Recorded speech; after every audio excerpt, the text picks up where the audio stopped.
Assalamualaikum warahmatullahi wabarakatuh.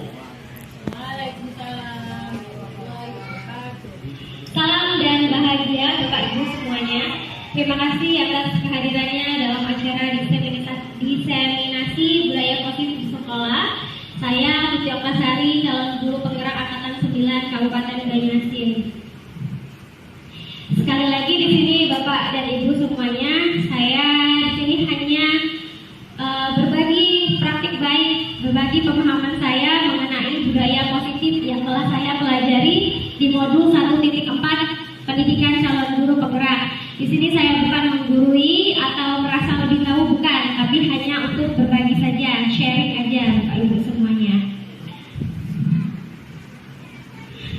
Adapun agenda dalam kegiatan diseminasi kali ini adalah pembukaan, eksplorasi konsep, dan yang terakhir adalah refleksi.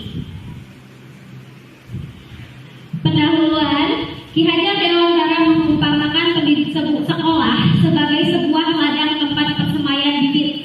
Jadi guru itu diibaratkan sebagai seorang petani. Ya, agar bibit bisa berkembang secara maksimal, maka petani dapat memperbaiki kondisi tanah, memelihara bibit tanaman, memberi pupuk dan air, membasmi ulat-ulat atau jamur-jamur yang mengganggu hidup bibit tanaman, dan lain sebagainya. Dari uraian tersebut, kita dapat memahami bahwa sekolah diibaratkan sebagai tanah tempat bercocok tanam, sehingga guru harus mengusahakan sekolah jadi lingkungan yang menyenangkan, menjaga dan melindungi murid dari hal-hal yang tidak baik. Dengan demikian, karakter murid tumbuh dengan baik sesuai dengan profil pelajar Pancasila. Untuk materi yang pertama ya, mengenai budaya positif. Ada pertanyaan, apa itu budaya positif dan apakah di sekolah kita sudah tercipta budaya positif? Bagaimana Ibu Esta? Menurut saya, yang budaya positif itu harus diterapkan di sekolah karena dapat membentuk karakter siswa. Terima kasih jawabannya. Jangan takut untuk berpendapat Bapak Ibu, jawabannya semuanya benar. Lalu, apakah di sekolah kita sudah tercipta budaya positif? Bagaimana Ibu Zulfa? Apakah sudah tercipta, iya atau tidak? Sepertinya budaya positif itu masih belum dilakukan sama anak-anak. Belum maksimal ya Ibu Zulfa. Lalu Bapak Nopian, bagaimana pendapatnya? Apakah ingin berpendapat? Apakah budaya di sekolah kita sudah tercipta budaya positif? Kalau menurut saya budaya positif di sekolah kita masih kurang lah. Kurang ya Bapak Nopian ya. Kita lanjutkan Bapak Ibu. Ada pertanyaan pemantik ya, setuju atau tidak setuju. Yang pertama, hukuman dapat mendisiplinkan anak. Apakah Bapak Ibu setuju? Bagaimana Bapak Nopian? Saya tidak setuju. Oh, tidak setuju. Bagaimana Ibu Hendy?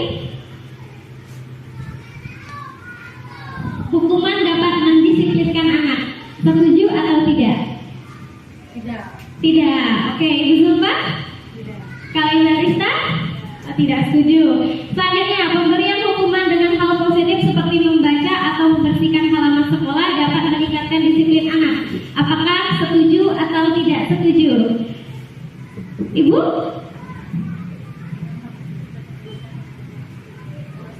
Setuju. Kalau Ibu Zulfa? Setuju. Ibu Hendy? Iya, setuju. Setuju. Bapak Nopian? Setuju. Oke. Ini tidak apa-apa ya, silakan bebas berpendapat. Ini hanya pertanyaan pemantik ya, sebagai brainstorming kita untuk memulai berpikir. Dan pertanyaan nomor 3, memberi penghargaan dapat meningkatkan motivasi belajar anak. Setuju atau tidak? Setuju sekali. Ibu Hendy setuju? Kalau Bapak Nopian? Tidak setuju. Kalau Ibu Zulfa? Penghargaan itu bisa dalam bentuk kata-kata. Iya, penghargaan bisa dalam bentuk kata-kata, berarti penghargaan verbal. Nah, setuju. Setuju. Kalau Ibu Arista? Setuju. Kita lanjutkan. Ini adalah topik dalam eksplorasi konsep ya. Yang pertama adalah disiplin positif dan nilai-nilai kebajikan universal. Yang kedua, teori motivasi, hukuman, dan penghargaan. Lalu restitusi. Yang ketiga, keyakinan kelas. Yang keempat, kebutuhan dasar manusia dan dunia berkualitas. Yang kelima, restitusi 5, posisi kontrol. Dan restitusi segitiga restitusi. Untuk eksplorasi konsep yang pertama adalah disiplin positif dan nilai-nilai kebajikan universal. Perubahan paradigma. Oke, ini ada ice breaking dulu ya. Kegiatan kepalan tangan. Kepalan tangan. Ada A dan B, Anda dan teman Anda. Ini Ibu Novia dengan Bapak Novia dan Ibu Eri, Ibu Erista dan Ibu Zulfa. Ya, sobeklah secari kertas. Sobeklah secari kertas. Secari kertas, ya. Lalu tuliskan benda atau sesuatu yang sangat berharga untuk Anda. Benda atau sesuatu. Misalnya yang berharga bagi Ibu, misalnya berlian, tulis aja berlian. Kalau emas permata ya tulis aja berharga. Kalau misalnya Ibu Zulfa yang berharga adalah anaknya, tulis anak, gitu. Atau Ibu Erista yang berharga apa Bu? Misalnya Bu yang berharga. Cinta dan kasih sayang, oh SK boleh. Tulis aja yang berharga SK. SK sangat berharga ya. Ya. Butuh perjuangan untuk mendapatkan SK itu berharga. Setelah ditulis, apakah sudah ditulis Bapak Ibu? Sudah. Oke. Kemudian letakkan ya. Boleh direnyek. Letakkan di salah satu tangan Anda. Di salah satu tangan Anda. Dan genggam benda atau sesuatu tersebut dengan segala daya. Genggam ya dengan segala daya. Buatlah sebuah kepalan ya. Dan teman Anda akan mencoba dengan sekuat tenaga dengan berbagai cara untuk meminta Anda memberikan benda tersebut. Teman Anda atau B bisa membujuk, mengancam, menghardik, merayu, menyuap apa saja agar dapat membuka kepalan tangan Anda. Coba silakan. Ibu dibujuk, dirayu, dihardik boleh, diancam boleh, silakan. Iya, dirayu boleh agar membuka. Agar mau membuka.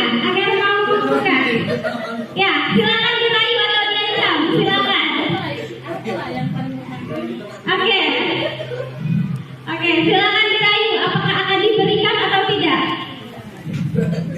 Apakah akan diberikan atau tidak? Oh tidak. Apa yang terjadi? Diberikan atau tidak? Tidak Bu. Ibu? Tidak. Oh tidak. Ibu Heni dan Bapak Novia? Tidak. Tidak. Oh bagus. Berarti semuanya tidak mudah untuk dirayu ya. Diancam atau dihardik. Kalau misalnya diancam, Novia, misalnya Bapak Novia, kalau nggak mau ngasih, kamu nggak bisa pulang. Kira-kira bakal dikasih nggak? Turun gaji. Jadi hormon lagi. Oh iya. Oke. Itu tentu pendirian bagus. Kita lanjutkan. Jadi perubahan paradigma teori kontrol atau teori pilihan itu ada ilusi kontrol. Yang pertama ilusi guru mengkontrol ya. Selama ini sudah terjadi ya ilusi guru mengontrol murid. Jadi guru sebagai pengontrol murid. Ilusi bahwa kritik dan membuat orang merasa bersalah dapat menguatkan karakter. Lalu ada juga ilusi ya bahwa semua penguatan positif efektif dan bermanfaat. Jadi kalau misalnya membuat orang merasa bersalah itu, ayolah misalnya aku nih sudah berusaha untuk merayu, tolonglah. Aduh misalnya sangat perlu sekali, ternyata tadi tidak berhasil ya, tidak diberikan. Lalu ada juga ilusi bahwa orang dewasa memiliki hak untuk memaksa. Sebenarnya seperti Bu Heni tadi bisa memaksa misalnya, Novia saya lebih tua dari Anda harus memberikan. Itu artinya orang dewasa ya memiliki hak untuk memaksa. Dia cenderung untuk memaksa. Tapi ya kita kembali ke sini. Ada perubahan paradigma stimulus respon, teori kontrol atau teori pilihan. Siapa sesungguhnya yang memiliki kontrol? Seperti kegiatan kepalan tangan, yang memiliki kontrol itu apakah si A atau si B? Begitu ya. Kalau misalnya stimulus respon, itu kita mencoba mengubah orang agar berpandangan sama dengan kita. Lalu ya, sebaliknya, teori kontrol atau pilihan, kita berusaha memahami pandangan orang lain tentang dunia. Jadi kita tidak mencoba untuk mengubah orang tersebut, tapi kita bertindak sebagai memposisikan diri kita itu sebagai orang tersebut. Bagaimana orang tersebut, bagaimana ia memandang sesuatu, apa yang ia rasakan. Jadi kita tuh berusaha untuk memposisikan diri kita sebagai orang tersebut. Kemudian perilaku buruk dilihat sebagai suatu kesalahan. Lalu teori kontrolnya atau pilihannya, semua perilaku memiliki tujuan, ya. Lalu orang lain bisa mengontrol saya. Kalau teori kontrolnya, hanya Anda yang bisa mengontrol diri Anda. Tadi melalui kegiatan kepalan tangan, Anda sudah berhasil, Bapak Ibu sudah berhasil untuk mengontrol diri Anda sendiri, ya. Tidak mudah terpengaruh bujuk rayu orang lain. Lalu stimulus respon, saya bisa mengontrol orang lain. Kemudian teori kontrol atau pilihan, Anda tidak bisa mengontrol orang lain. Nah, menurut Bapak dan Ibu, apakah Anda bisa mengontrol orang lain? Bagaimana Ibu Zulfa? Apakah Anda bisa mengontrol orang lain? Bisa atau tidak? Bisa. Oh, bisa. Ibu Zulfa bisa. Kalau Ibu Erista, apakah Ibu bisa? Ibu, ini pertanyaannya saya balik ya. Apakah Ibu bisa dikontrol oleh orang lain? Tidak. Tidak. Oke, kita lanjutkan ya.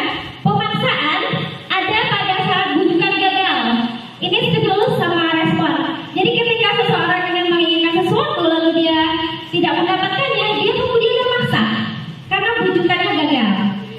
Tapi menurut teori kontrol atau pilihan, ya, kolaborasi dan konsensus menciptakan pilihan-pilihan baru. Konsensus itu artinya membuat kesepakatan bersama. Lalu model berpikir menang atau kalah, ini adalah stimulus respon. Seperti halnya kegiatan kepalan tangan tadi, kalau kita egois ya, kita berpikir kalau kita tidak berhasil membuka kepalan tangan teman Anda berpikir bahwa Anda kalah. Atau Anda berpikir Anda menang kalau Anda berhasil mengambil secari kertasnya tadi. Tapi menurut teori kontrol atau pilihan, model berpikir menang-menang. Jadi tidak ada yang kalah, semua orang menang, semua orang diuntungkan. Seperti itu. Kalau dilihat dari seperti ini, mana yang baik? Stimulus respon atau teori kontrol?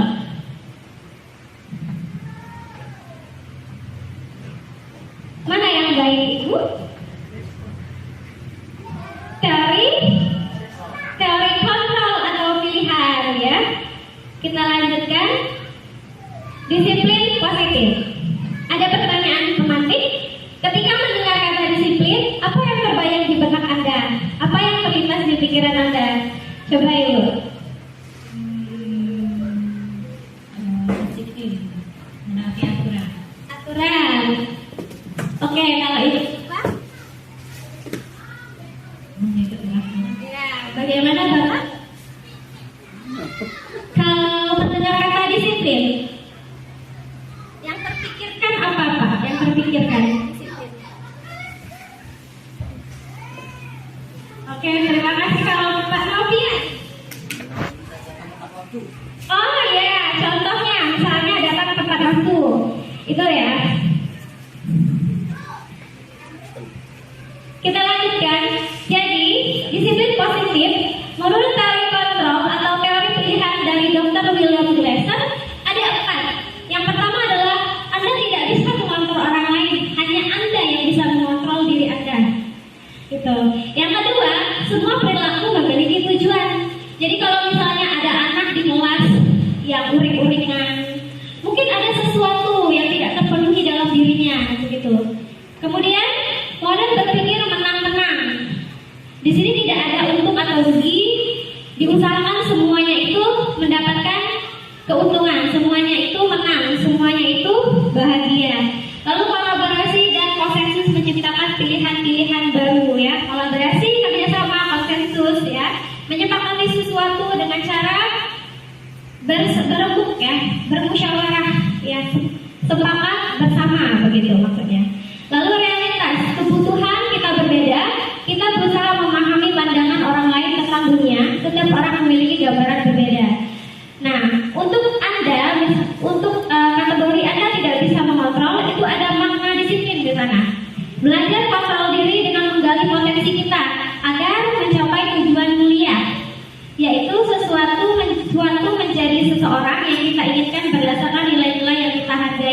Misalnya nilai apa yang dihargai, misalnya kejujuran, ya. Jadi kita bisa mengontrol diri kita untuk jujur agar tidak curang. Hanya diri kita yang bisa melakukannya, tanpa ada kendali dari orang lain. Di situ maksudnya. Lalu semua perilaku memiliki tujuan. Nah, ini turunannya ke teori motivasi, ya, teori motivasi. Sebagaimana yang sudah kita ketahui, motivasi itu terbagi menjadi dua. Ada motivasi intrinsik, ya, motivasi intrinsik dan juga motivasi ekstrinsik. Kalau motivasi ekstrinsik itu artinya motivasi itu tidak berasal dari dalam diri kita sendiri. Motivasi itu berasal dari luar, ya. Contohnya untuk menghindari hukuman misalnya saja anak datang tepat waktu itu karena dia tidak mau dihukum, misalnya tidak mau disuruh membersihkan sampah, atau misalnya tidak mau disuruh lari karena dia takut hukuman, makanya dia datang tepat waktu. Lalu contohnya yang lain untuk mendapatkan imbalan, misalnya anak rajin belajar, ingin ranking 1 karena ingin mendapatkan hadiah misalnya dari orang tuanya, dijanjikan misalnya mobil, gitu ya, karena imbalan.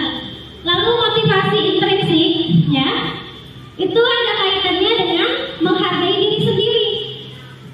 Kita melakukan kejujuran karena itu adalah nilai yang baik, nilai kebajikan yang ada dalam diri kita sendiri. Sadarkan diri kita sendiri, ya, yang menuju ke nilai-nilai kebajikan universal dan akan berakhir ke keyakinan kelas. Untuk model berpikir menang-menang, kolaborasi dan konsensus menciptakan pilihan baru, ada 5 posisi kontrol. 5 posisi kontrol itu yang pertama penghukum, yang kedua pembuat rasa bersalah, ketiga teman, keempat pemantau, dan yang kelima manajer. Dan posisi kontrol yang terbaik adalah manajer. Sebagai manajer dapat menerapkan segitiga restitusi. Dalam segitiga restitusi ada 3 tahapan. Yang pertama adalah menstabilkan identitas, yang kedua validasi kebutuhan, dan yang ketiga menanyakan keyakinan. Lalu untuk realitas kebutuhan, ya, ada 5 kebutuhan dasar manusia. Yang pertama kebutuhan bertahan hidup, yang kedua kebutuhan penguasaan, yang ketiga kebutuhan akan kasih sayang dan rasa diterima, lalu ada kebutuhan kesenangan, dan yang terakhir adalah kebutuhan kebebasan. Apakah makna disiplin? Jadi ternyata Bapak Ibu semuanya, ya, disiplin itu berasal dari bahasa Latin. Bahasa Latin disiplina, yang artinya belajar. Nah, makna asalnya dari kata ini adalah berkonotasi dengan disiplin diri dari murid-murid Socrates sama Plato, ya. Disiplin diri membuat orang menggali potensinya. Karena dia ingin disiplin, dia menggali potensinya menuju sebuah tujuan apa yang dia hargai.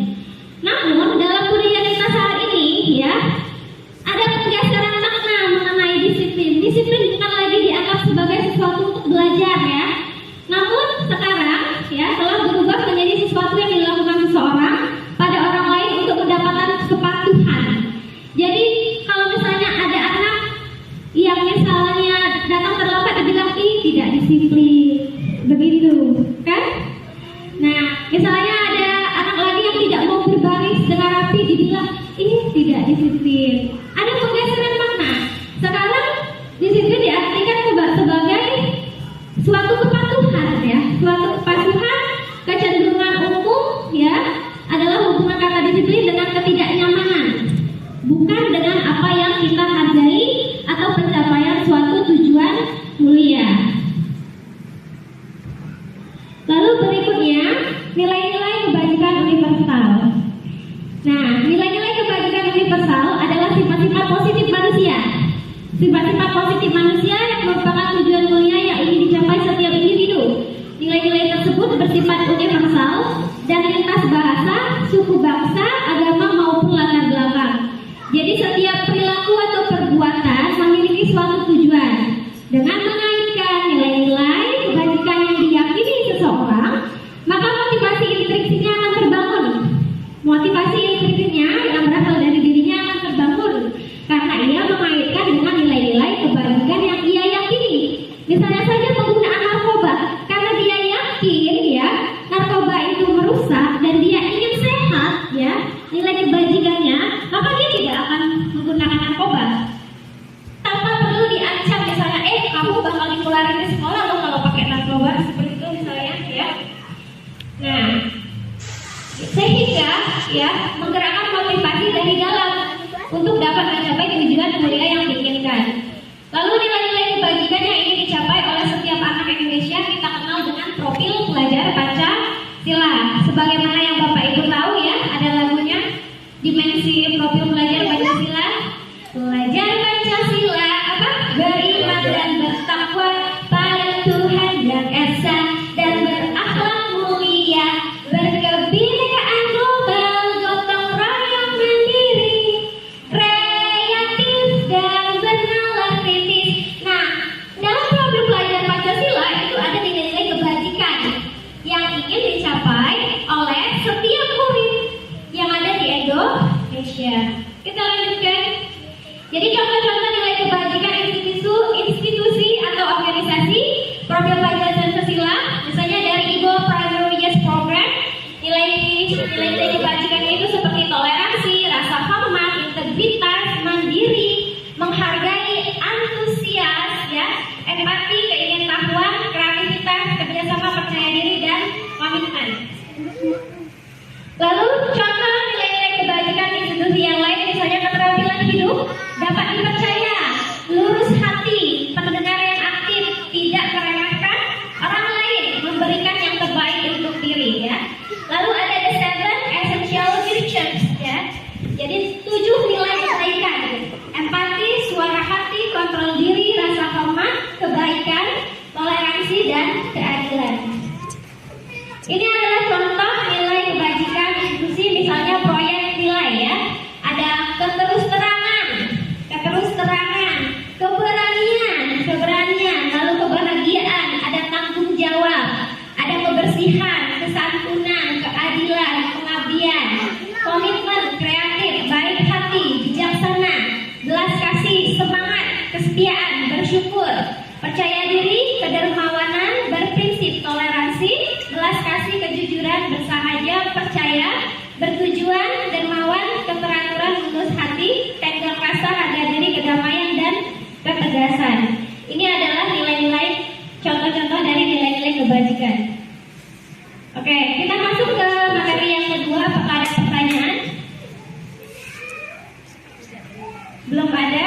Oke, kita lanjutkan mengenai teori motivasi, hukuman, dan penghargaan restitusi. Teori motivasi perilaku manusia. Ini ada pertanyaan tematik. Sebagai seorang guru, saat Anda hadir mengajar di kelas tepat waktu, motivasi apakah yang mendasari tindakan Anda? Kalau Ibu Arista? Menjadi seorang guru yang teladan. Oke, jadi Ibu datang tepat waktu karena ini menjadi guru teladan. Kalau Ibu apa?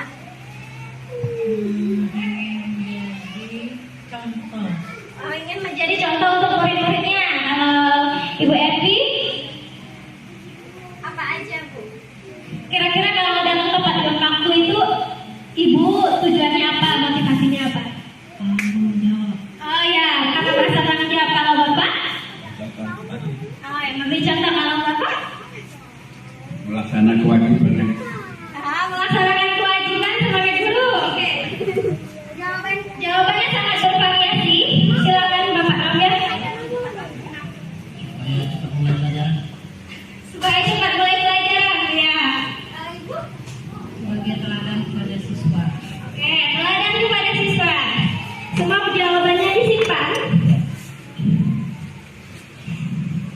Nah, apakah Anda datang tepat waktu karena tidak ingin ditegur oleh atasan Anda dan kemudian mendapat surat peringatan, atau Anda ingin mendapat pujian dari atasan Anda, ya, dan mendapat penghargaan sebagai karyawan atau guru berprestasi, atau Anda ingin menjadi orang yang menghargai waktu, menghargai diri Anda sendiri sebagai teladan bagi murid-murid Anda karena Anda percaya tindakan Anda sebagai guru akan dicontoh oleh murid-murid Anda.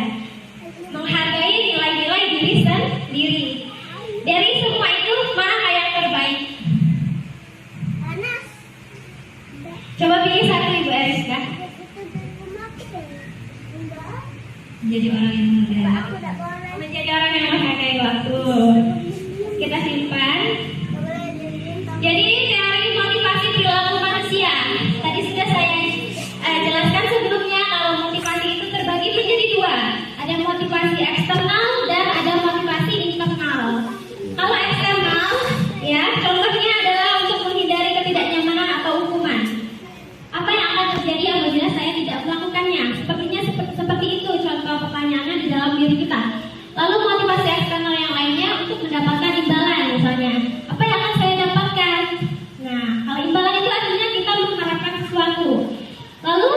motivasi internal contohnya karena menghargai diri sendiri.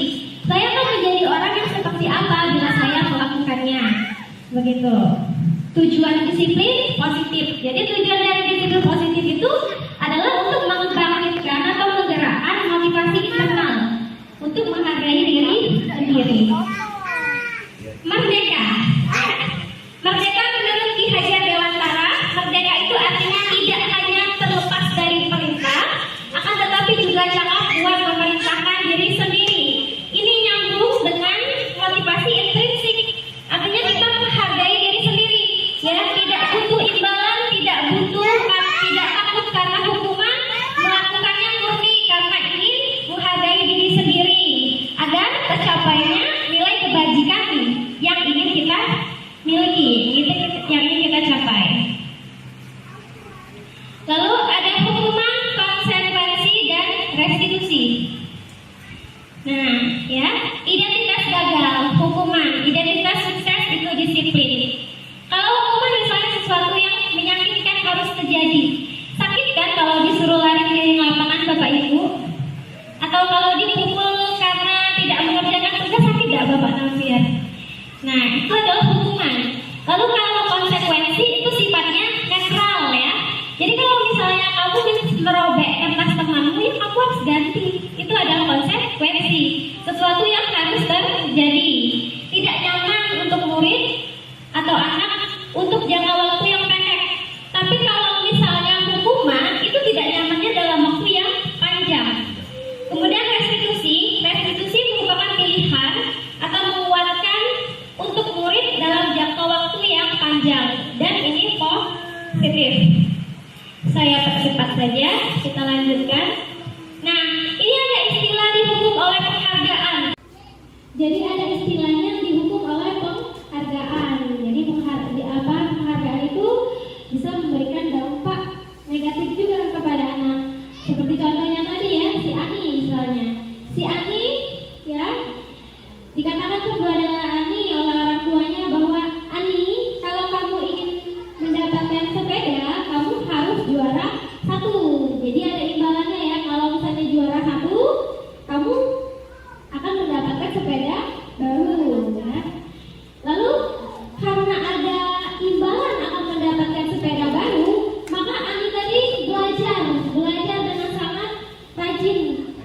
Pokoknya pagi, siang, sore, malam, les, bimbel, privat semuanya dijalani oleh Ani untuk mendapatkan nilai terbaik agar bisa menjadi juara 1. Lalu tibalah pada saat bagian rapor ya. Pada saat pengumuman juara, ternyata ya Ani tidak mendapatkan juara 1. Yang mendapatkan juara 1-nya adalah Ati. Apakah Ani akan mendapatkan hadiahnya, sepeda barunya, Ibu Evi? Tidak. Bagaimana Ibu Evi? Ani juara 2 ternyata. Apakah dia akan mendapatkan sepeda baru? Kalau janji ayatnya tidak. Tidak. Jadi Ani tidak mendapatkan sepeda baru. Lalu Ani merasa apa yang dia lakukan itu sia-sia, ya, sia-sia. Karena dia sudah belajar dengan sangat tekun, tapi hasilnya ternyata hanya juara 2. Lalu Ani bertanyalah kepada wali kelasnya, berapa nilai Ati? Kenapa dia bisa juara 2 dan Ati juara 1? Lalu Ani misalnya wali kelasnya bernama Ibu Surya ya. Jadi Ani bertanya dengan Ibu Surya, berapa nilai dia dan berapa nilai Ani? Ternyata hanya beda 0,5.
belajar rajin-rajin deh. Lagian juga aku gak dapat sepeda lagi. Belajar juga mati-matian cuma juara 2. Pelajaran olahraga cuma beda 2 poin sama si Ati, ya. Lalu jika kita memberikan seseorang suatu penghargaan untuk melakukan sesuatu, maka kita harus terus-menerus memberikan penghargaan. Biasanya ibu serupa ya mengatakan kepada anaknya, kalau anaknya juara masuk 5 besar,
tanggung jawabmu, misalnya pada saat kamu memungut kertas-kertas yang berserakan di lantai.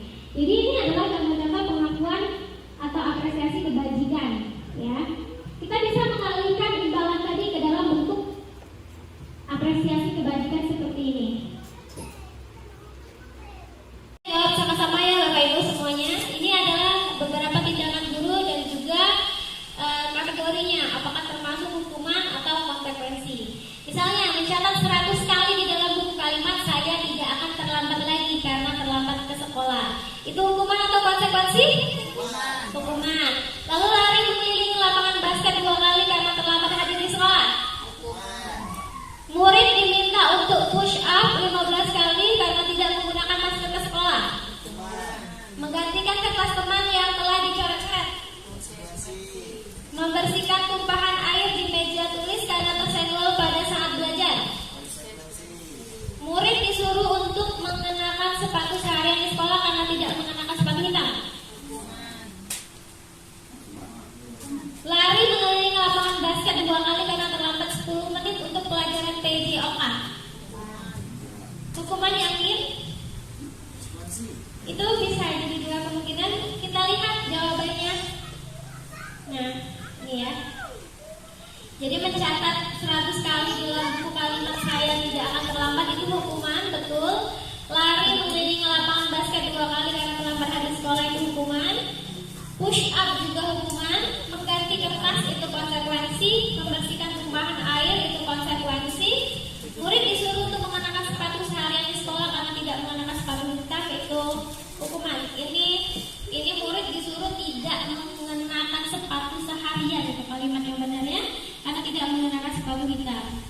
Lalu lari mengelilingi lapangan basket 2 kali karena terlambat. Ini bisa konsekuensi karena ini pelajaran PJOK. Misalnya siswa yang lain itu sudah lari. Nah, ini menjadi konsekuensi. Ini adalah perbedaan hukuman dan konsekuensi. Jadi kalau hukuman itu sesuatu yang menyakitkan harus terjadi, sedangkan konsekuensi sesuatu yang harus terjadi. Iya, kalau kamu menumpahin air ya wajib untuk membersihkannya, atau menumpahkan air teman ya wajib menggantinya, begitu. Kalau hukuman membuat anak sakit fisik maupun hati, jadi dendam kan? Misalnya aja, anak itu terlambat datang ke sekolah 10 menit misalnya terlambat, disuruh sama gurunya baca Quran. Nah, akhirnya anak itu benci nggak baca Quran kira-kira? Padahal itu sesuatu yang baik, akhirnya menjadi hukuman bagi dia. Jadi dia berpikir kalau baca Quran itu hukuman, begitu ya, untuk jangka waktu yang lama. Nah, kalau konsekuensi membuat anak merasa tidak nyaman dalam waktu jangka pendek. Misalnya aja dia berantem, kancing baju temannya lepas, dia disuruh jahit, ya konsekuensinya jahit. Dia hanya merasakan tidak nyaman saat itu saja dan jangka waktu pendek, gitu. Atau mungkin karena dia teledor, dia menumpahkan air di dalam kelas, dia disuruh mengepel. Nah, itu ada konsekuensinya. Dan tidak nyamannya itu hanya saat membersihkan itu saja. Tapi kalau misalnya anak tersebut mengotori lantai, misalnya membasahi lantai, lalu kita suruh anak tersebut lari keliling lapangan 10 kali, akhirnya dia sakit fisik dan juga sakit hati, dan dalam jangka waktu yang lama. Bisa-bisa anak tersebut dendam dengan kita karena hal tersebut. Lalu anak membenci kedisiplinan karena hukuman. Jadi anak benci disiplin. Akhirnya dia berpikir, oh aturan itu harus dilanggar. Karena dia benci dengan kedisiplinan. Nah, kalau konsekuensi anak menghargai disiplin. Kalau hukuman sifatnya paksaan, kalau konsekuensi sifatnya stimulus dan tanggapan. Lalu hukuman mendorong anak untuk menyakiti diri sendiri, sedangkan konsekuensi mendorong anak agar mudah menyesuaikan diri. Lalu hukuman itu konsep diri yang buruk dan konsekuensi itu konsep diri yang baik, gitu. Nah, kalau hukuman anak merasa marah, rasa bersalah, dipermalukan misalnya disuruh nyanyi di depan orang ramai sudah upacara karena tidak lengkap, misalnya tidak pakai topi, ini dia merasa malu, gitu. Jadi dihukum oleh hukuman. Kalau konsekuensi hanya kehilangan hak, dibuat tidak nyaman untuk sebentar saja, lalu diasingkan untuk sementara waktu, tidak untuk dalam jangka waktu yang lama. Oke, kita masuk ke pembelajaran ketiga adalah keyakinan kelas. Nah, mengapa tidak peraturan saja? Mengapa harus keyakinan kelas? Coba Ibu. Kenapa harus keyakinan kelas? Kenapa tidak peraturan kelas?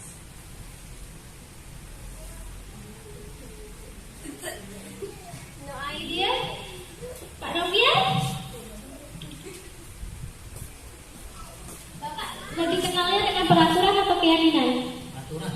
Peraturan. Kalau Bapak? Peraturan. Oke, ya. Jadi memang masih akrab dengan istilah peraturan ya, bukan dengan keyakinan.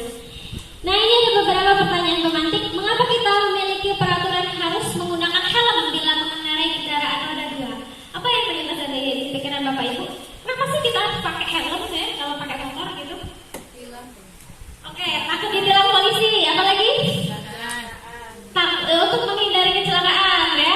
Dan kalau ada kecelakaan terjadi, itu bisa melindungi bagian dari tubuh kita.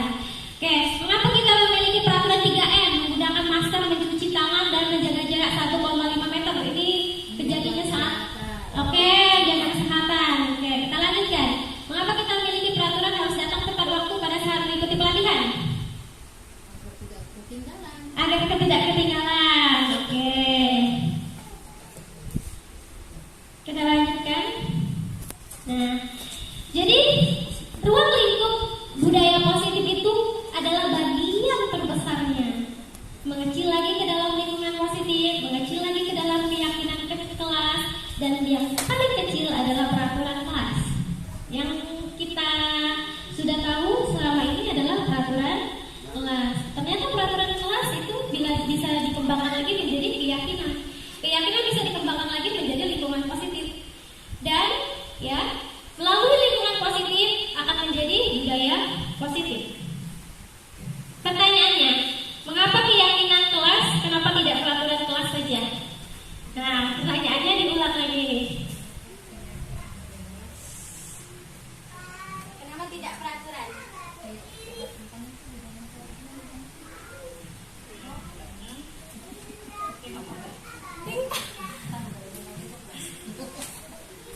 Oke, Pak Afiat.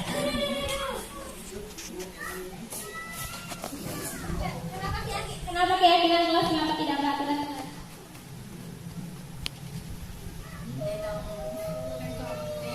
Kalau keyakinan mengatur nilai kebajikan, kalau peraturan sifatnya memaksa. Oke, terima kasih jawabannya Pak Nabiar.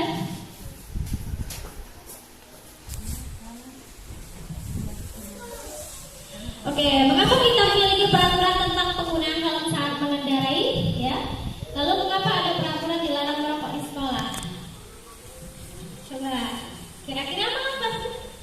Ya, tadi sudah dijawab oleh Ibu Heni, katanya untuk mencegah kecelakaan gitu, untuk mengikuti peraturan. Kalau peraturan dilarang merokok, kenapa?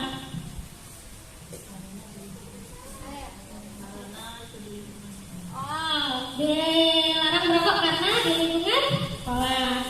Oke, kita lanjutkan. Jadi ini adalah keyakinan. Keyakinan adalah nilai-nilai keselamatan atau kesehatan ya.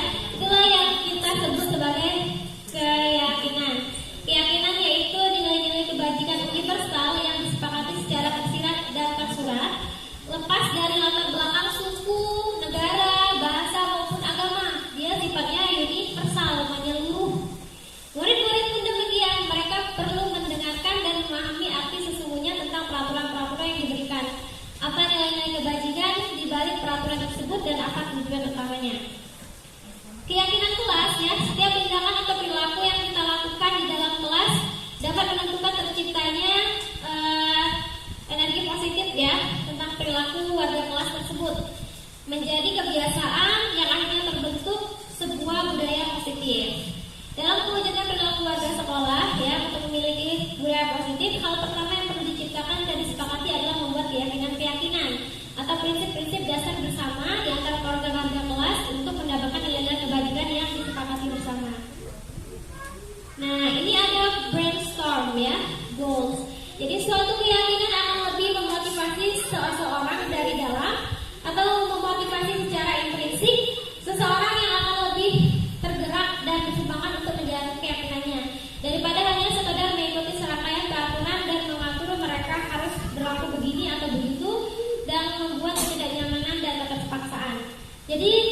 kelas merupakan metode untuk menimbulkan kembali disiplin positif yang didasari oleh motivasi dari dalam diri melalui proses curah pendapat dan pada akhirnya disepakati bersama.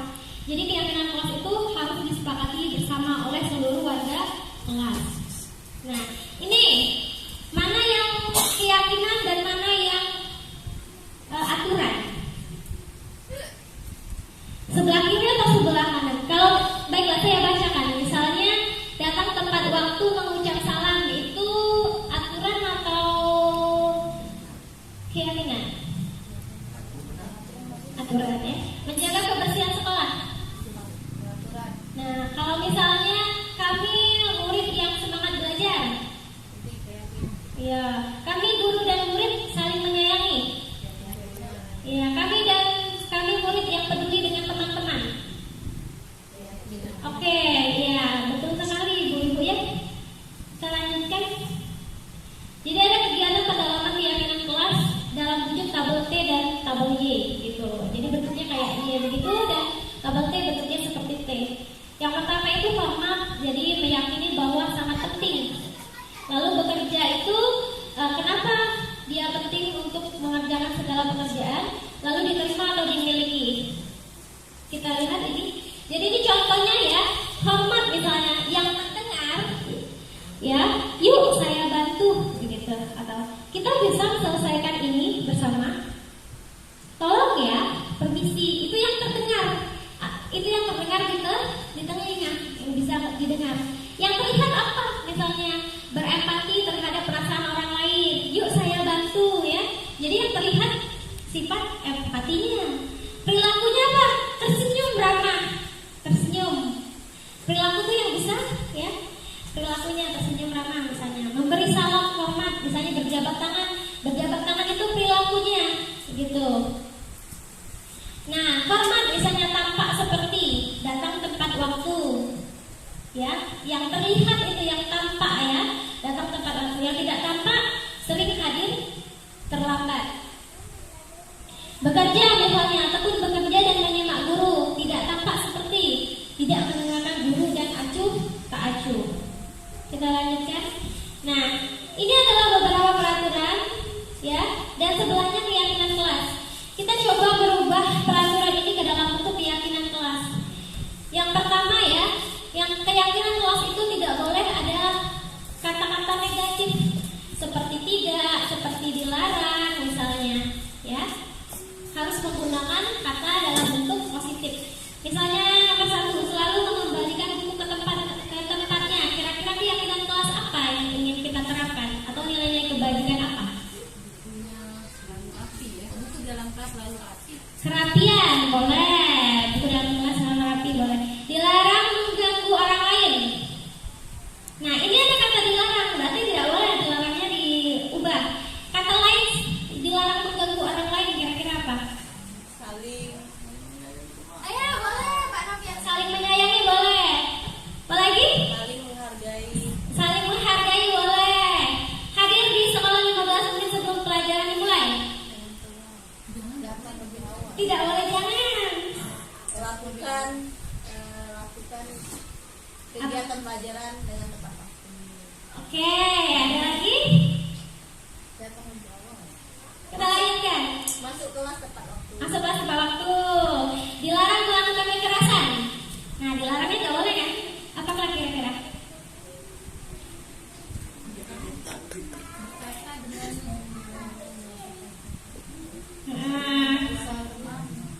Boleh. Dilarang menggunakan narkoba. Jangan. Apa misalnya? Atau bergantian menunggu giliran. Kalau gunakan masker, kira-kira apa nilai kebajikan? Kalimat keyakinan kelasnya, gunakan masker. Jaga kesehatan. Iya, menjaga kesehatan boleh. Jangan berlari di kelas atau koridor. Perjalanan hati-hati. Hati-hati. Oke, ini dia ya. Jadi keyakinan kelasnya itu selalu mengembalikan buku ke tempatnya, itu tanggung jawab. Dilarang mengganggu orang lain, ada yang menghormati orang lain ya. Hadir tepat waktu itu menghormati orang lain atau berkomitmen. Bisa saja ya, karena saya sayang kepada teman-teman di kelas saya,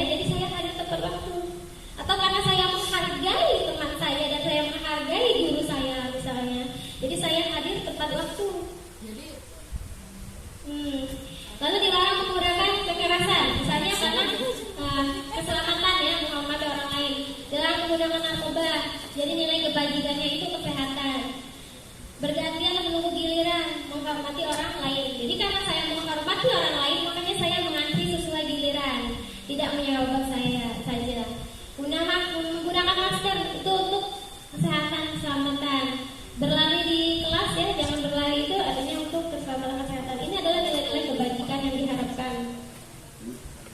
Nah, pembentukan keyakinan kelas dia bersifat abstrak, berupa pernyataan universal, dibuat dalam pernyataan positif sedikit saja agar mudah diingat, ya, sesuai dengan kondisi kelas atau sekolah sehingga mudah diterapkan. Semua warga kelas dilibatkan dalam membuat keyakinan kelas. Ini adalah contoh keyakinan kelas: datang tepat waktu, menjaga kebersihan, saling menghormati dan menghargai. Ya. Dalam bentuk kesepakatan kelas 1 ya, misalnya menunjukkan sikap saling menghormati dan bersikap satu sama lain, menjaga fokus dan aktif mendengarkan. Kemudian masuk kelas dengan mempersiapkan segala hal yang dibutuhkan, mengangkat tangan jika ingin bertanya, mengumpulkan tugas tepat waktu, menjaga ruangan kelas bersih dan rapi. Nah, ini bentuk kosong kesepakatan kelas. Coba Bapak dan Ibu buat kesepakatan kelas yang ingin Ibu terapkan di kelas Bapak Ibu masing-masing.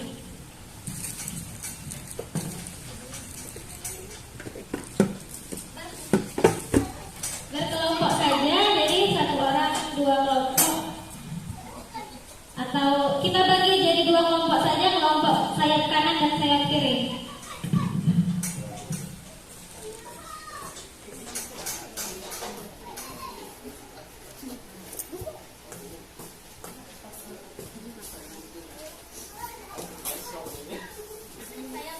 Sayap kanan dan sayap kiri. Singkat saja.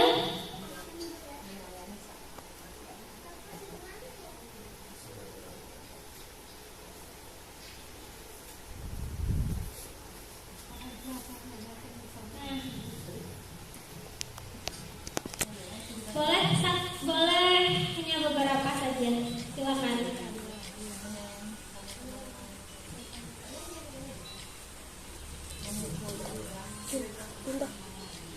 Tadi ingat ya, dalam membuat kesepakatan kelas itu tidak boleh menggunakan kata yang negatif ya, seperti dilarang, jangan, begitu.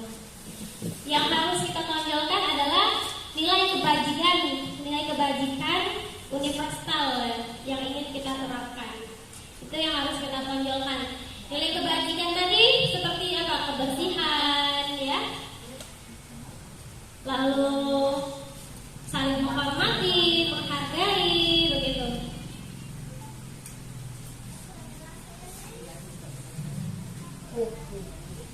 Ya, bagus sekali Bu Zulfa.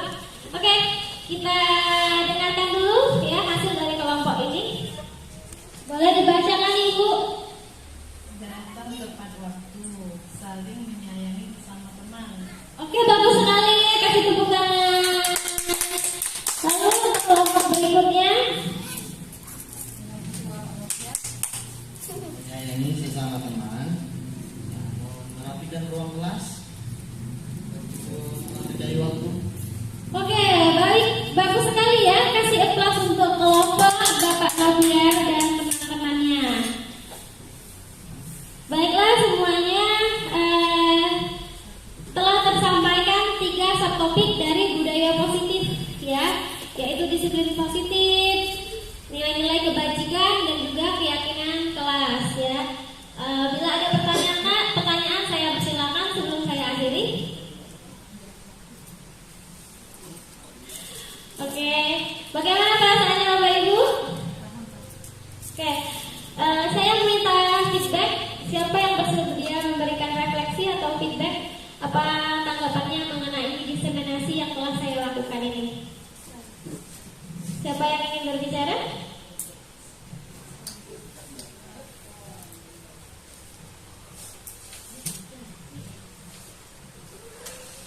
Setelah mendengarkan penjelasan dari Ibu Tuti, yang dapat saya serap itu ada waktu pembuatan keyakinan kelas. Nah, Kami kan baru tahu bagaimana cara membangun keyakinan kelas. Dengan penjelasan dari Ibu Tuti tadi, kami semakin mengetahui bagaimana cara membangun keyakinan kelas itu dengan baik. Terus kami juga mengetahui bagaimana dengan menerapkan disiplin positif di dalam kelas. Semoga dengan apa yang Ibu sampaikan dapat kami terapkan di dalam kelas dan di sekolah. Terima kasih. Oke, dari sebelah sana. Oh, cukup. Sebenarnya masih ada 3 materi lagi. Ini dirangkum di sini.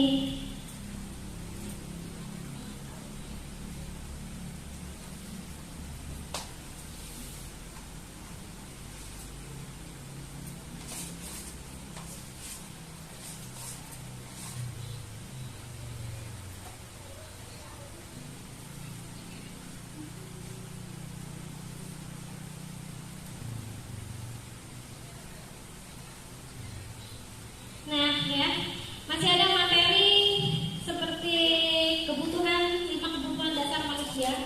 Jadi anak-anak yang menurut kita itu nakal, mungkin ada kebutuhan dasarnya yang tidak terpenuhi. Ya, misalnya dia inginnya kebebasan, tapi karena di dalam kelas mereka tidak bisa bebas, akhirnya mereka membuat masalah. Kayak seperti itu. Lalu untuk hal-hal yang timbul ya dari masalah kebutuhan dasar ini akan berdampak kepada posisi kontrol kita sebagai guru. Andai kata misalnya ada anak yang datangnya terlambat, lalu kita hukum, disuruh lari, artinya kita bersifat sebagai penghukum, gitu. Dan yang terbaik itu adalah manajer ya, manajer dengan menggunakan penerapan segitiga restitusi. Ada 3 tahapan: menstabilkan identitas, validasi kebutuhan, dan menanyakan keyakinan. Nah, kita lanjutkan materinya, ice breaking dulu Bapak Ibu agar kita lebih refresh. Oke, silakan berdiri. Ice breaking dulu, silakan berdiri. Silakan semuanya berdiri, mohon kesediaannya untuk berdiri. Jadi ini adalah untuk melatih fokus kita ya, melatih fokus kita. Kalau misalnya saya bilang atas, artinya tangannya ke bawah. Nah, kalau saya bilang kanan, artinya tangan kiri. Nah, kalau saya bilang kepala, artinya memegang lutut. Kalau saya bilang lutut, artinya pegang kepala. Jadi ya, kalau saya bilang kiri, artinya tangan kanan. Kalau saya bilang bawah, tangan bawah, artinya tangannya ke atas. Bisa dimengerti? Siap? Ya. Atas.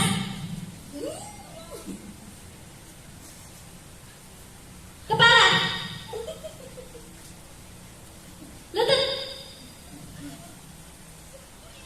Kanan. Ya. Kiri. Kepala.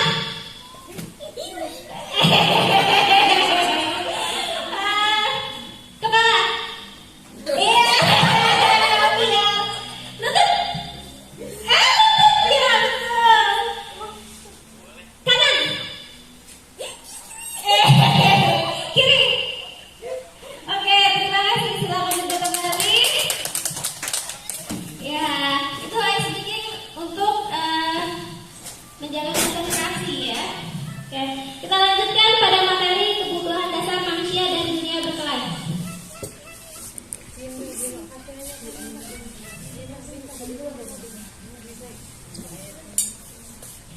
Jadi kebutuhan dasar manusia ya, kebutuhan dasar manusia adalah seluruh tindakan manusia memiliki tujuan tertentu. Semua yang kita lakukan adalah usaha terbaik kita untuk mendapatkan apa yang kita inginkan. Ketika kita mendapatkan apa yang kita inginkan, sebetulnya saat itu kita sedang memenuhi satu atau lebih dari kebutuhan dasar kita. Nah, jadi ada 5 kebutuhan dasar manusia. Yang pertama adalah survival, kebutuhan bertahan hidup. Lalu ada love and belonging, itu kasih sayang. Lalu power, kekuasaan. Freedom, kebebasan, dan fun, kesenangan. Ini adalah bentuk 5 dari 5 kebutuhan dasar manusia. Nah, 5 kebutuhan dasar manusia Ya, itu bertahan hidup misalnya adalah kebutuhan yang bersifat fisiologis untuk bertahan hidup, misalnya kesehatan, rumah, dan makanan. Cinta dan kasih sayang adalah kebutuhan untuk memberi dan menerima kasih sayang. Kira-kira butuh tidak dicintai Bapak Ibu? Butuh, ya sama siswa juga. Lalu ada kekuasaan, ya kebutuhan ini meliputi keinginan untuk dianggap berharga, bisa membuat perbedaan, bisa membuat pencapaian kompeten diakui dihormati. Lalu kebebasan, kebebasan ini adalah kebutuhan akan kemandirian, otonomi, memiliki pilihan dan mampu mengendalikan arah hidup seseorang. Lalu kesenangan, ya, misalnya mencari kesenangan, bermain dan tertawa-tawa. Anak-anak dengan kebutuhan dasar kesenangan yang tinggi biasanya ingin menikmati apa yang dilakukannya. Yuk kita analisis kasus berikut, ya. Misalnya tahun ini Dimas genap berusia 17 tahun. Ia senang sekali ketika ayahnya mulai mengajarkan cara menyetir mobil. Setiap akhir pekan ia berlatih menyetir. Ia terlihat senang sekali berlatih sampai akhirnya ia bisa menyetir mobil dengan baik dan lancar. Ketika ibunya bertanya pada Dimas apa yang membuat dia ingin bisa menyetir mobil, ketika jawaban Dimas adalah seperti ini, ya, kebutuhan apa yang ingin dia penuhi? Kira-kira apa jawaban Dimas? Kira-kira apa jawaban Dimas? Kebutuhan apa yang ingin dia penuhi? Oke. Kesenangan. Kesenangan. Ini ya, jawabannya aku merasa bangga dan keren. Kira-kira apa? Kesenangan, ya. Biar bisa jalan-jalan naik mobil sama temanku. Senang-senang. Senang-senang. Menyetir mobil itu seru. Bahagiaan. Kesenangan. Kesenangan. Oke, kita lihat ya kebutuhannya. Ini dia, nah, aku merasa bangga dan keren. Artinya penguasaan, ya, power. Lalu bisa jalan-jalan naik mobil sama teman-temanku, kasih sayang dan diterima. Karena dia sayang sama temannya, dia ingin mengajak teman-temannya jalan-jalan naik mobil. Lalu menyetir mobil itu seru, merupakan kesenangan. Lalu apa yang terjadi apabila salah satu kebutuhan dasar anak tidak terpenuhi? Ya, ketika seorang murid melakukan suatu perbuatan yang bertentangan dengan nilai-nilai kebajikan atau melanggar peraturan, hal ini sebenarnya dikarenakan mereka gagal memenuhi kebutuhan dasar mereka. Nah, ibu guru bilang, aku tidak boleh bersenandung sewaktu mengerjakan tugas. Katanya kelas harus tenang, tidak ada suara. Padahal kan aku suka senang dan bernyanyi. Aku suka dan senang bernyanyi. Kira-kira kebutuhan apa, Bu, yang tidak terpenuhi oleh anak tersebut?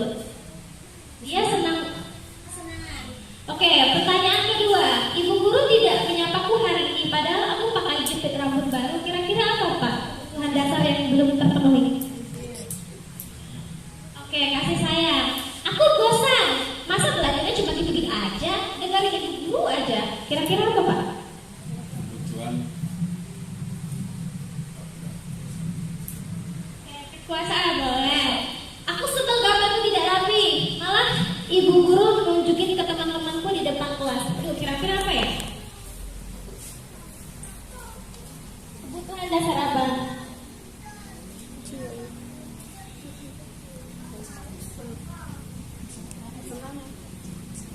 Kesenangan. Oke, kita lihat jawabannya. Oh, tidak ada.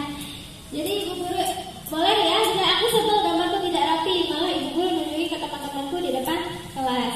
Ini bisa kebutuhan dasar kasih sayang, ya.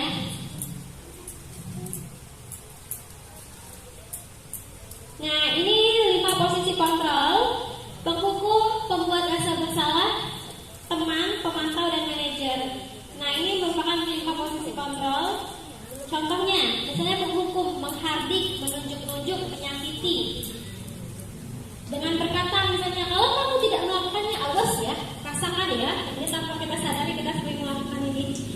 Lalu membuat orang merasa bersalah, misalnya berceramah dan mengatakan, ibu kecewa sekali sama kamu. Nah, itu posisinya itu sebagai pembuat orang merasa bersalah. Lalu teman misalnya, ayolah lakukan demi ibu gitu. Terus pemantau, apa peraturannya? Apa keyakinan kelas yang telah kamu langgar? Artinya dia bersifat sebagai pemantau.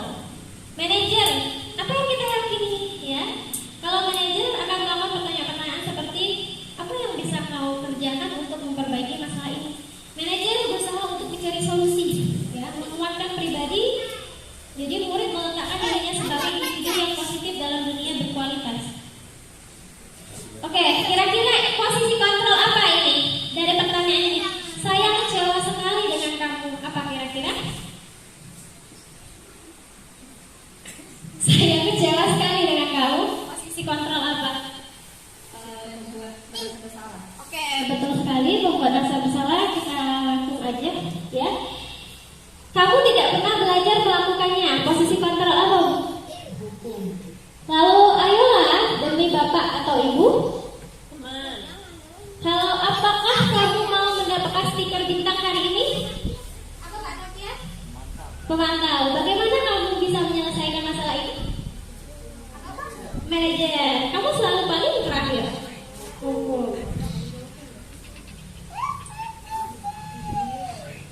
Oke, materi terakhir adalah segitiga restitusi.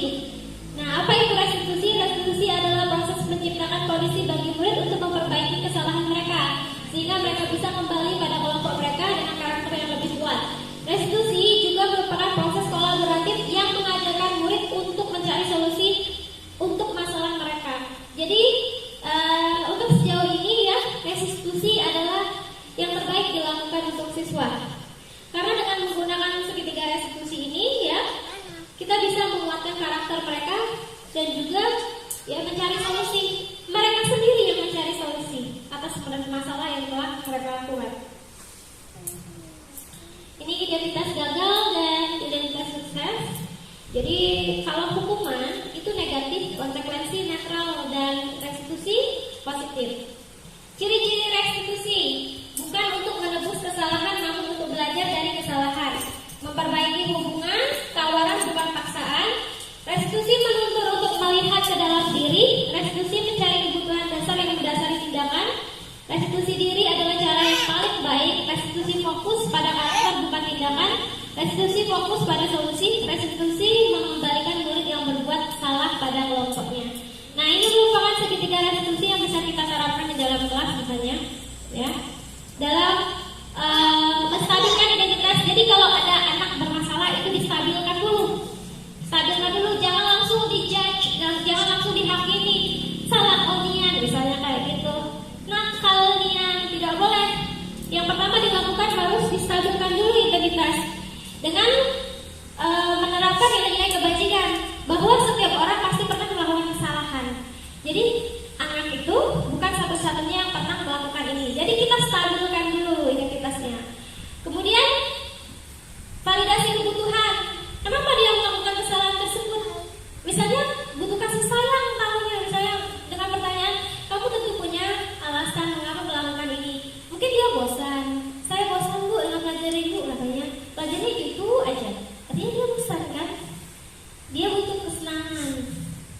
Atau karena dia sering tidak maju ke depan, saya bosan Bu karena saya tidak terus ini tidak diberi kesempatan untuk menjawab pertanyaan kalau maju ke depan. Artinya dia ingin kekuasaan, dia ingin diakui begitu. Lalu yang terakhir adalah menanyakan keyakinan, nilai-nilai apa yang telah kita sepakati. Kita tanyakan, jadi apa yang kamu lakukan itu apakah melanggar keyakinan kelas kita? Kita tanyakan, keyakinan kelas apa yang telah kita langgar, yang kamu langgar. Gitu. Setelah tahu salahnya apa, keyakinan apa yang dilanggar, lalu kita tawarkan solusi. Apa yang bisa kamu lakukan untuk memperbaikinya? Nanti anak itu sendiri ya akan memberikan solusinya. Kalau misalnya dia merusak barang temannya, dia akan memperbaiki. Saya akan memperbaiki misalnya sepatu teman saya yang sudah saya coret misalnya begitu. Lalu dia kan apalagi misalnya saya akan minta maaf karena anak tersebut. Nah ini ya. Jadi pada saat menstabilkan identitas, guru berkata berbuat salah itu hal yang manusiawi, tidak ada manusia yang sempurna. Lalu untuk validasi kebutuhan, guru bisa berkata, kamu bisa saja kan melakukan hal yang lebih buruk, tapi kamu tidak melakukannya. Gitu. Apa yang penting bagi kamu? Ini pada tahap memvalidasi kebutuhan. Lalu menanyakan keyakinan, apa nilai yang kita percaya di kelas atau sekolah kita? Atau nilai-nilai yang universal apa yang telah kita sepakati? Nah ini ada intervensi 30 detik. Apa yang kamu ingin berbuat lebih baik? Apakah saat ini kamu sedang menjadi orang yang sedang kamu inginkan ya? Apakah kamu bisa mengubah kegiatan atau perilaku kamu saat ini menjadi sikap yang lebih membantu? Yang terakhir reflektif. Oke, saya minta kesediaannya untuk memberikan refleksi. Untuk pertanyaan pertama, hal baru apa yang membuat paradigma saya yang saya dapatkan? Oke, kita tanyakan Ibu. Hal baru apa yang Ibu dapatkan yang mengubah paradigmanya? Mungkin selama ini jadi guru diktator, salahnya kawan. Nah,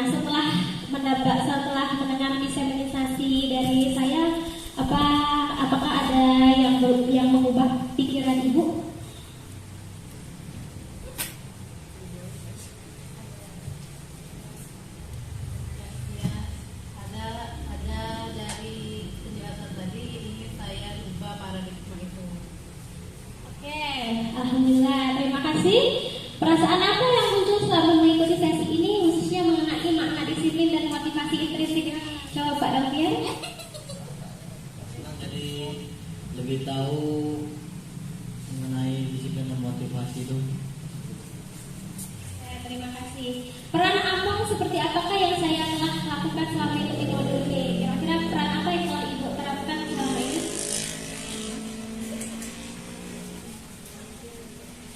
Posisi kontrol apa yang telah Ibu terapkan misalnya? Lalu setelah mendengarkan diseminasi dari saya, posisi kontrol apa yang menurut Ibu terbaik dan ingin Ibu lakukan?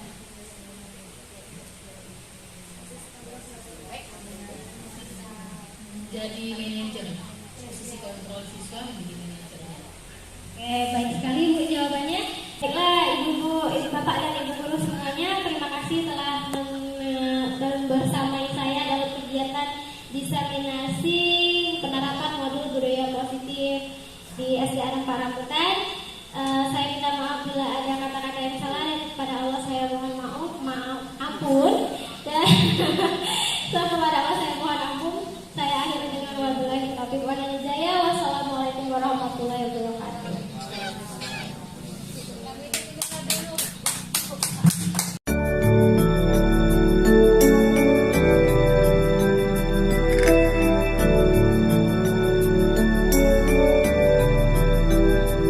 Warahmatullahi wabarakatuh. Selamat pagi.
diterapkan dengan Miss Tuti waktu hari Kamis? Membuat apa kita? Membuat keyakinan kelas. Bagaimana perasaannya? Seru. Seru, seru ya. Apa keyakinan kelas yang paling Harum suka? Saling menghormati. Oke, Harum akan menerapkan itu dengan teman-temannya? Iya, oh iya, bagus. Terima kasih Harum. Gibran, kemarin kita hari Kamis membuat apa? Keyakinan kelas. Oke, Gibran masih ingat apa aja? Saling berbagi, saling menghormati, menjaga kebersihan kelas. Oh, pintar sekali hafal ya. Bagaimana perasaannya Gibran? Enak. Enak ya, enak ya perasaannya. Lalu apa akan diterapkan? Iya, oke. Terima kasih Gibran.